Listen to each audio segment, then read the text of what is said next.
we know this land is our home, and we'll fight this together. We're a nation united in grace.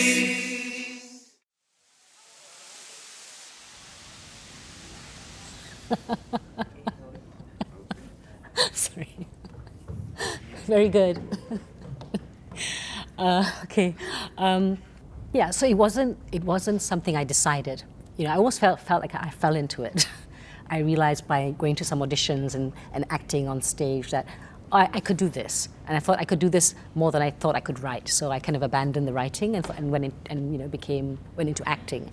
What is it about the images on the screen and the mind that fuse it, that makes the marriage between them so successful, so passionate, so tempestuous? One might almost say, what is this love affair with the screen? I had to make a decision whether to give up my day job, and that was also quite an easy decision. By this point, I knew this was really what I wanted to do. Well, my father was a writer, and when I was very young, he was working, I think, in Radio Malaysia, and but also doing a lot of theatre. So I think my earliest memories of people doing theatre, people coming back very late at night and waking us all up, and to eat with them and talk with them. So I think my family was quite unusual in that respect, in that I meet a lot of people nowadays who have to fight their parents in order to be in the arts, but I think in my family we were quite lucky because it was very much part of our life. I mean, as a kid, along with my cousins, we had a whole theatre company because we thought that's what everybody did. Everybody just did, you know, arts and theatre all the time.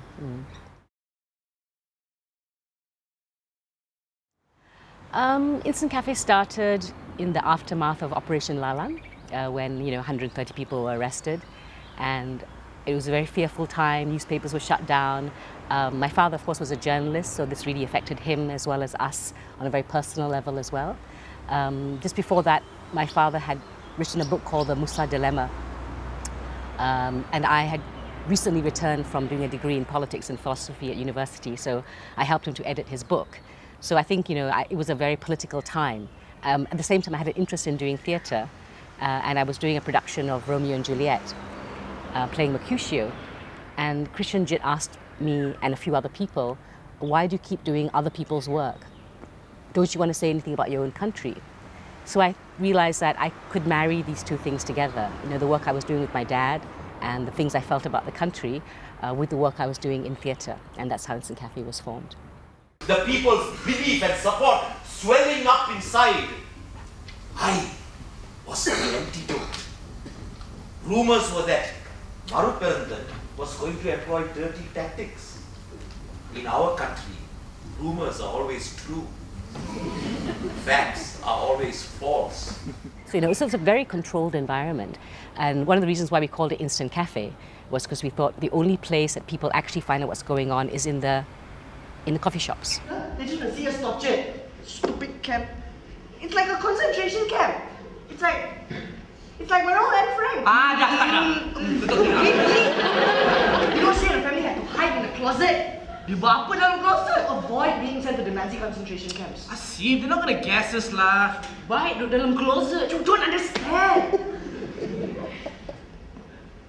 Itu kan untuk orang Yahudi. They kill gay people also.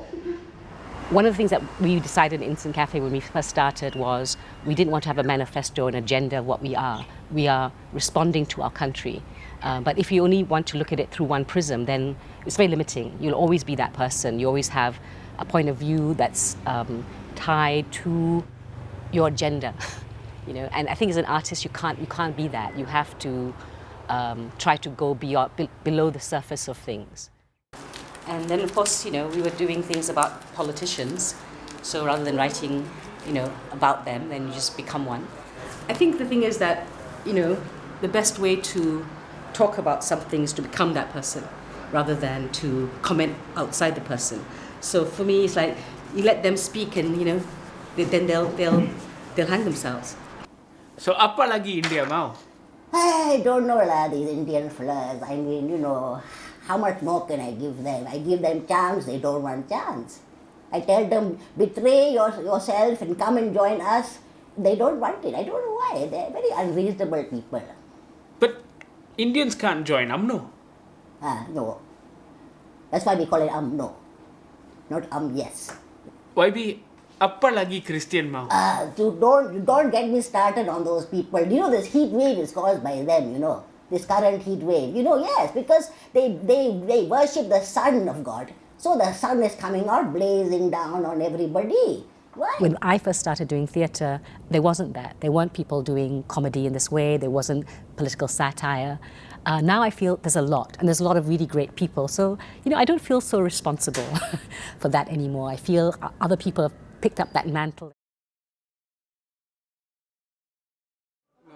Okay, my name is Cam Raslan, a friend of Joe's. I've been working with Joe for, I don't know, maybe 20 years now. I'm Sharad Kutan, and I'm a friend of Joe's, but I haven't really worked extensively with her. I've spoken about her political burlesque, something that she will chisel on my tombstone after I'm dead, because she really resented it, didn't she? No, didn't resent. She did. It was constructive. Oh, well, I wasn't there at the very beginning of Instant Cafe, which was, I don't know, it was like 30-something years ago. But Joe, Jit Murad, Zahim Al-Bakri, Andrew Lessie, and others came together and they created this little comedy troupe, and they would perform Devoted to political burlesque. political satire. I mean, the more recent incarnation has been the Instant Cafe House of Ideas or whatever, Chai, that Joe kind of sponsored. And there were a lot of discussions, attempt to document and excavate some histories. So Joe has kind of moved from just doing the popular kind of comedic stuff to thinking about why we are doing and making culture. What are you smart? No, just the way he describes it, you know, moved from the trivial stuff to the important stuff. Yeah, the important stuff. Whereas I would say that comedy is king and comedy is a fantastic thing. And that's where you excel, in the trivia. Sorry, in the comedy. Comedy yeah. is incredibly important. Yeah. And Joe's a great comic actor. But so is criticality, and I think Joe has always been somebody committed to that level of criticality when it comes not just to theatre, but in all kinds of social political commentary. Mami, Nadira dengan Robert is 3 people. 3 orang tu tak boleh tinggal sama-sama. There's not enough room, Mami. How many rooms do you need? It's just the 3 of us. There's not enough room for more than one God. Look, I know you think I'm young, but if you want someone older... Farouk, when I talk football, age doesn't matter. We are not here to talk about football. Farouk, you support Manchester United. I'm a die-hard Liverpool supporter. Do you know what I'm saying? I know you've been trying to avoid the topic. Young man, you haven't been listening.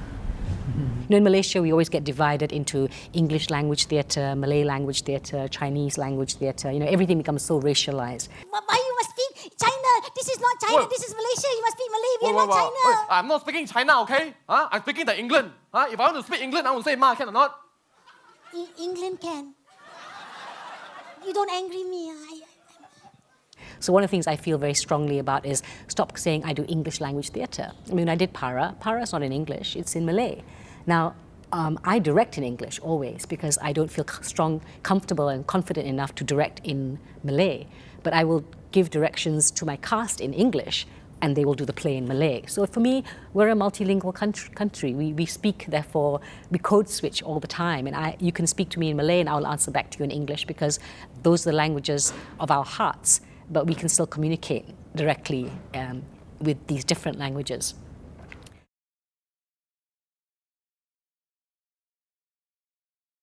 At the moment, I'm working on 2 projects. So in Singapore, I'm doing a play with Wild Rice called The House of Bernarda Alba. It's a Spanish play by Federico Garcia Lorca, Spanish playwright who from the 1930s. It's about how the state can oppress you, but how you yourself then will oppress each other within those structures, and how you can end up becoming very cruel And what is the outcome of such cruelty? People, again, lose empathy, lose sympathy for each other, they fight, they bicker, and there will always be tragedy. So for me, this play is very much about Singapore and also very much about Malaysia. And the director, Glenn Gui, I mean, we're very good friends, and one of the things we talk about is the fact that we feel both our societies were a tinderbox. You know, Singapore and Malaysia are so similar. We were talking recently about, you know, you meet people from Thailand and they love their country. They talk about, oh, we love our country. And you meet people from Indonesia and they love their country. And we don't have that same kind of feeling. We are so conflicted about our country. And we wonder whether it's because we're not homogenous. You know, we are many different cultures, many different races. And when we are forced to love it through a One Malaysia, you know, slogan, we don't like it. I think we're trying to discover how we can love our country by loving each other. But because we are being dominated and oppressed, we just end up, you know, bickering, fighting within this oppressive society. But if you keep on doing that, there's going to be tragedy, you know, and it worries me. So you're here today not as an actor, in a way. You're here today as Ling Pang, whatever that means to you. So that's why don't be anxious as an actor. Because the acting instinct is there inside you. It's up to you. It's up to you, really. Everything is really, everything's your choice, how you want to choose everything. Everything's your choice. For my life, this things out. No, I mean, that's yours. Even the life is yours. But I think the important thing is that it's how you want to get them, how you want to get them to play. So take your time and enjoy that. So this is where all the Philippe thing comes in, your enjoyment of that. But the piece is for the audience, but it's also for you. So allow that. At the moment I'm working on a play called White Rabbit, Red Rabbit by Nassim Sulaimanpour. I watched it last year when I went to Brisbane Theatre Festival, the World Theatre Festival. And when I watched the play in Brisbane, I thought, this is from an Iranian writer, but it really is about us. It's about our dilemmas, our choices as Malaysians in this country. Or in the first room. They come onto the stage, I go onto the stage and I say hello to the audience, and then I give them the envelope, and they unseal the envelope and they begin. 先生女士们，欢迎光临。 So I have just opened the envelope.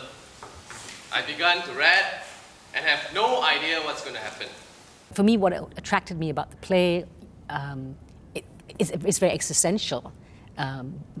It's very interactive. It's every audience will receive it very differently, but also the opportunity for different actors to perform the same script. So, and I wanted to have, therefore, a range of actors. 去拿那个红萝卜。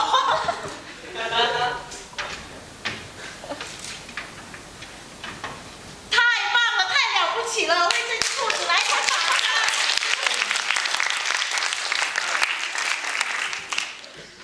Now I color you in imaginary red paint, like this. And I soak the others in imaginary water, like this. Shiver! Come on, shiver!